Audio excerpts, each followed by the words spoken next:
And Ammon went to the land of Ishmael, the land being called after the sons of Ishmael, who also became Lamanites.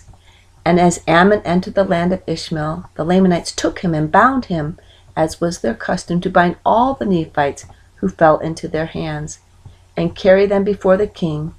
And thus it was left to the pleasure of the king to slay them, or to retain them in captivity, or to cast them into prison, or to cast them out of his land, according to his will and pleasure.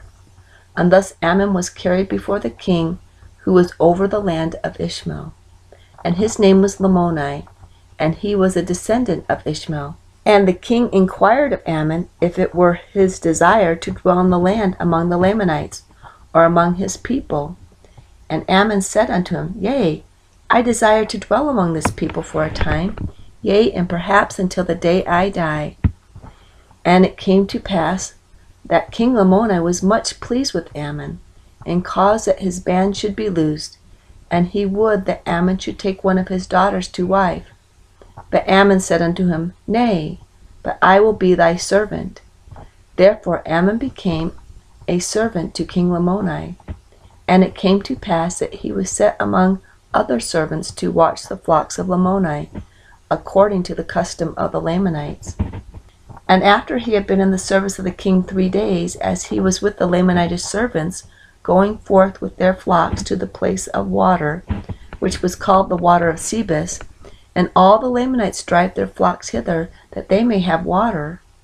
Therefore, as Ammon and the servants of the king were driving forth their flocks to this place of water, behold, a certain number of the Lamanites, who had been with their flocks to water, stood and scattered the flocks of Ammon and the servants of the king, and they scattered them insomuch that they fled many ways. Now the servants of the king began to murmur, saying, Now the king will slay us, as he has our brethren, because their flocks were scattered by the wickedness of these men. And they began to weep exceedingly, saying, Behold, our flocks are scattered already. Now they wept because of the fear of being slain.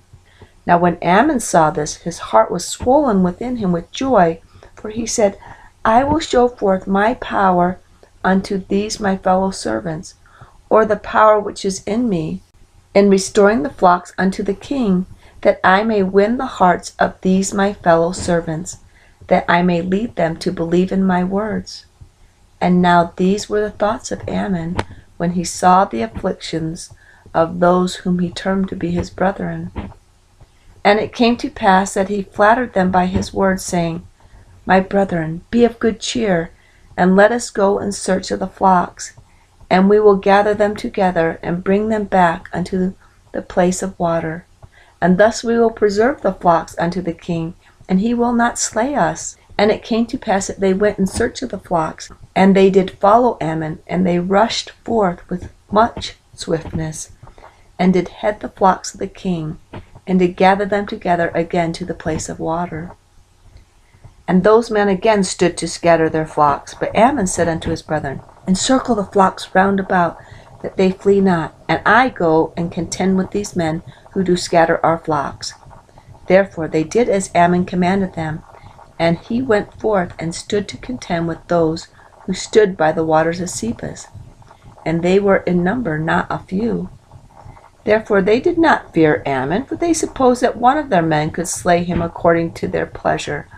For they knew not that the Lord had promised Mosiah that he would deliver his sons out of their hands. Neither did they know anything concerning the Lord. Therefore they delighted in the destruction of their brethren, and for this cause they stood to scatter the flocks of the king. But Ammon stood forth and began to cast stones at them with his sling. Yea, with mighty power he did sling stones amongst them, and thus he slew a certain number of them, insomuch that they began to be astonished at his power. Nevertheless they were angry because of the slain of their brethren, and they were determined that he should fall. Therefore, seeing that they could not hit him with their stones, they came forth with clubs to slay him.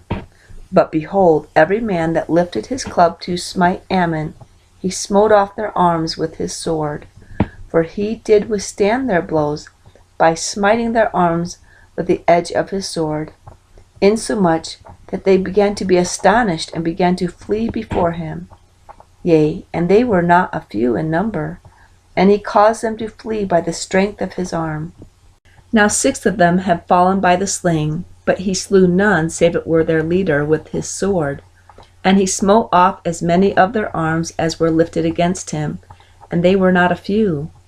And when he had driven them afar off, he returned, and they watered their flocks, and returned them to the pasture of the king, and then went in unto the king, bearing the arms which had been smitten off by the sword of Ammon, and those who sought to slay him.